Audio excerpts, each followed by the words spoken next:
Hi guys, akkam jirtu? Fayyaa keessanii nagaadha. Ani nagaa kiyya fayyaa kiyya galata waaqayyo. Bakka jirtanitti nageenya waaqayyo isiniif haa baay'atu.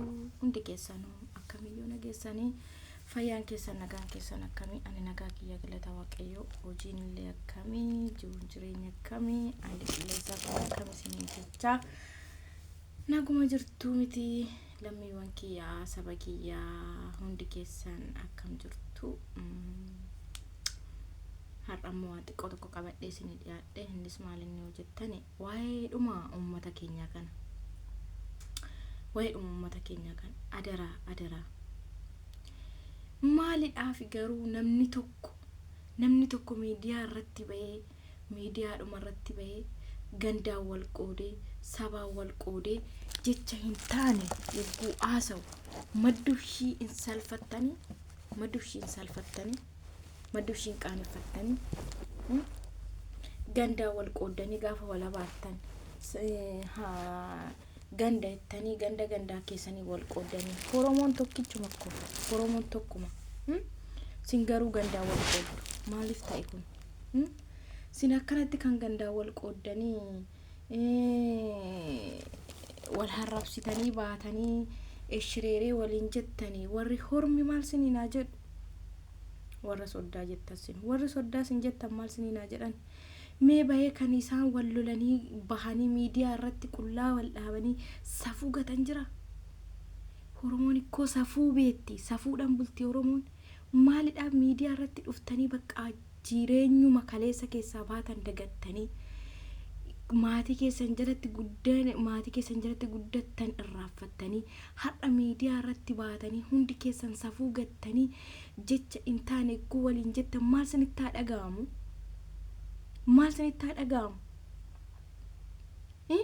sini koomee dhiiga tokko Oromoo jechuun dhiiga tokko dhiiguma tokko sini silaa sabaa gandaa wal qoodu sabaan kun sabaa biraati jettu sun sabaa biraati jettu hidda jettanii Oromoonoo tokkummaa barbaada maaliif baatanii miidiyaa irratti jecha intaane waliin jettanii wal saaxiltu akka wal beettanii maa waliin gorsinaa keessan akka wal beettan keessan seentanii maa waliin tamakakkarina hundi keessan warri soddaa sin jettanii ko wal kabajanii jiraatu wal kabajanii wal gargaaranii wal irratti du'anii jiraatu ko isaanii sin garuu tokko irratti quba qabdan hunduma waliin qabdanii waliin maktu maalidhaaf kun maaliif ta'e safuuni Oromoon safuun beeku Oromoon safuun hin bulu har'a jechi sin baatanii miidiyaa irratti haasoftan jechi dhalaa jechuun ko haadha keeti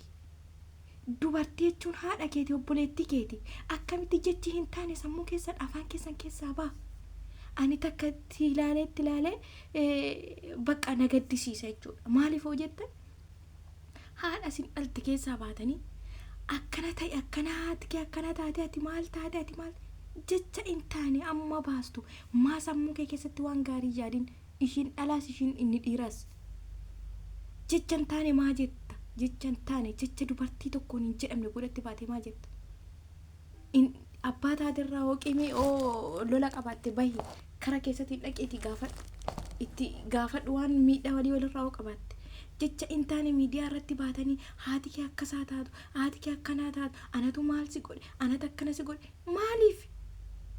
maaliif kun safuu maa gattan Oromoon safuu beetti safuu gattaniko safuu dhagattanii haati kee akkana taatu gaafa jettee dubartii tokkoon ati akkana taata akkana si godha gaafa jettu haadha kee garagaltee abaaraa jirta obboleettum kee garagaltee ilaalaa jirta dubartiin dhiirri immoo dubartii abaartu ofii ishiitiif dubartiidha namni dubartii abaaru ofii isaatiif dubartiitii gadiiti natti moo jette itoo ati dubartii ol taate dubartii ol yaadde itoo dubartiin jecha hin taane siin jette ofii keetiif kaatte keessan haasofsiste likkishitti inteellee irraa garagalta miidiyaa irratti baaste jecha hin taane naasoftu miidiyaa irratti baate jechi tokko siin jette ati jecha hin taane naasoftu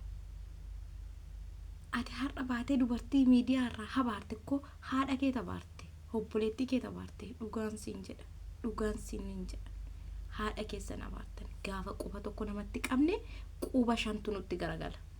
Gaafa ati dubartii tokko miidiyaa irratti baatee abaartu haadha kee obboleettii kee fira kee hunda arrabsite.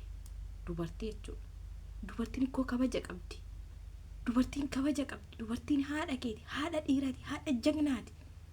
Haadha dhiira waan biraa miti baratee hayyarii hoofu. Dubartiin haadha dhiiraati. Itoo beektani dubartii bukkee gortaniitu dubartiin abaartan yoo ishiin balleessite hin gorsitan. Yoo ishiin jechan taane jette hin gorsitan. Gorsitanii namni sun gorsa sanarraan deebi'u taanan bira tartan.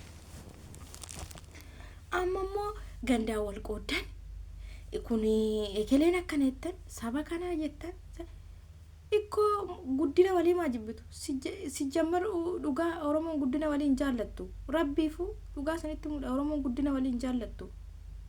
Har'a ammoo waa'ee xabaa waa'ee gargaarsa sabni keenya baay'ee dhumaa jira akkoo biyya irratti sabni keenya baay'ee miidhamaa jira. Sabni keenya nyaatee kan buluu dhabe meeqatu jira. Sabni keenya ciisee riba gaarii kan dhabe meeqa jira akkoo. Singaruu gandaan Arsii Baalee Shawaa maaloo amma jettan ganda hunda keessa rakkina baay'ee jira. Gandi isinitti wal qoqqooddan. Gandi isin kun ganda kana kun Arsiidha kun Baaleedha jettan gandi nagaa qabdu tokkitti ishiin jirtu. Gandi 11 hundishiitu rakkina mataa ishiitii qabdi. Akkatti jiraattu qabdi. Isin miidiyaa irratti baatanii intarneetni isinii tolfate asii eshereeree wajjin dhaabbattan waliin dhaabattanii eshereeree jecha hin taane jecha haadha dhiira dhalteen hin jedhamne jettu as teessanii. Dhiirri dubartii abaartu ati mataa keetii dubartiidha gadi ammallee taanan. Dhiirri dubartii baatee abaartu ati dubartiidha gadi. Itoo amma dubartii sanaa geessee dubartiirraa afaan keetiin akkana ta'e kun maal si haa ta'u anatu maal si godhe. Maaltu fide kan? Maali saba koo? Maali lammii koo wal gorsitan? Yoo wal bukkee dhaabbattan sin akkatti wal nyaattan inni hormaa maal sinii jedhure? Sin Oromoodhuma taatanii gandaa wal qooddanii akkatti kis gootanii wal nyaattanii maal sinii jedhure? Ikkoo waan biraamti saba uraagee sinii fudhadha. Uraageen ikkoo wal guddisuudhaaf duutee kaatee wal guddisti bar. Saba biraa sinii fudhadhu uraagee fudhadhaame. Uraagee wal guddifti guddina waliin barbaaddi. Oromoon immoo guddina waliin barbaaddu. Maaliif na bira darbayetti? Maaliif na caale jetti? Maal rakkina qaba saba keessanis gargaara kan rakkate hunda gargaara kan waliin immoo geemii keessan taphattanis taphadha. Kan rakkate gargaaruu siniin dhoowwu geemii taphachuun keessan. Geemii taphachuu isuun keessan saba keessan gargaaruu sin tokkume sin tokkummaa barbaannaa jettu. Tokkummaa erga barbaaddanii maagandaa wal qooddan. Maagandaa wal qooddanii jecha intaane haasoftu miidiyaa irratti baatanii. Safuu maal dhabdi Oromoon safuu qabdi safuu maal dhabdan. Garuu nama ajaa'ibdu dhugaa nama garramtu. Gaafa immoo sabni biraa bahee isin abaaru akka wal jaalattanii walirratti baatanii hiyyitu. Itoo sabni biraa immoo amma sin keessa amma sin abaaruu dhufe itoo sin Oromoon akkasitti jettu afaan Amaaratiin illee dhufanii sin abaaranii sin arrabsanii jettaniit loluu kaatu. Maaliif sinuu karaa baastan ka sinuu wal nyaattan ka sinuu wal jechan taanii waliin jettan ka sabni biraa dhufee waan barbaade siniin jechuu danda'a akkoo. Maaliidhaaf ta'a kun ta'uun qabu. Bakka wallaaltanitti wal gorsaa. Bakka dhabdanitti wal gargaaraa. Rakkataa keessan gargaaraa. Haadha dadhabduu bira dhaabbadha. Abbaa dadhabaa bira dhaabbadha. Garuu jecha intaane waliin hin jedhina. Miidiyaa irratti baatanii haadha jagna deesse dubartii jechuun haadha jagna deessedha. Jecha intaane gaafa jettu haati koo akkamitti na dhaltee laata jedhi. Sammuu kee gaafadhu sammuu kee xixxali. Hilmi dhiiraa jecha intaane dubartiidhaan jettu ofuma keetii sammuu kee of gaafadhu. Sammuu duwwaa baattanii deemtanii jecha intaane deemtanii akkatti mitati kan saba kee guddiftu akkatti miti kanati injifannoo argattu. Jecha intaane jettee jecha intaane nama arrabsitee haadha si dhalte arrabsitee har'a iddoo jirtu wallaaltee akkatti miti ati kan tokkummaa fiddan akkanatti miti. Dhiifama naa godhaati warroonni haadha keessan dubartiidhaan jecha intaane jettan waan keessaa baatee hin beektu. haadha keessaa baate haadha keessaa hin baane iyyuu hin beektu. Haati koo haati haadha ji'a 9 biyyee si nyaattee si guddifteedha koo dubartii jechuun haadhuma keetiin qabee fudhadhu dubartii kamiyyuu haadha keetiin. Haati kee gaafa si baattu sana yookiin beeloftee yookiin dheebottee si guddisuuf si dhaluuf jecha makaraa baay'ee keessa dabarsitee haati koo. Haati akkanumaa si dhaltee har'a guddattee har'a dhuftee biyya hormaarra deemtee miidiyaan si tolfatee asiin baatee wal nyaattee asiin baatee wal buccuqxee asiin baatee jecha hin taane jettu. Haadhuma dubartuma sanas si dhalee bar. Jecha hin taane waliin jedhina wal gorsaa wal bukkee dhaabbadha kan rakkate gargaara. Kan xabatee immoo itti argatu gargaara. Maaloo gargaartanii isa xabatus haa guddatu. Yoo guddate gaariidha akkoo boru atis itti argatta.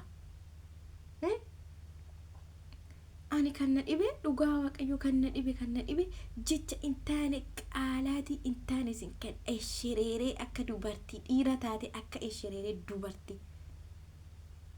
Nama ajaa'ibdu garuu tokko ta'a tokkummaa akkatti miti wal jaaladha wal kabajaa safuu beeka oromoon safuu beetti safuun gatina dhuftanii miidiyaa irratti safuun gatina. Safuudhaan guddatte oromooni. Kanaafuu yoon dogoggore dhiifama naa godha. Viidiyoo kana amma dhumaatti dhaggeeffadhaa hundi keessanuu baay'ee isin jaaladha baay'ee isin kabaja lafa nagaa oola. Like subscribe gochuu hin dagatina. Garuu jecha hin taane waliin jedhina waliin arrabsina. Oromoo safuu beekaa duudhaa beekaa kabaja beekaa nama haammataa nama kabajaa.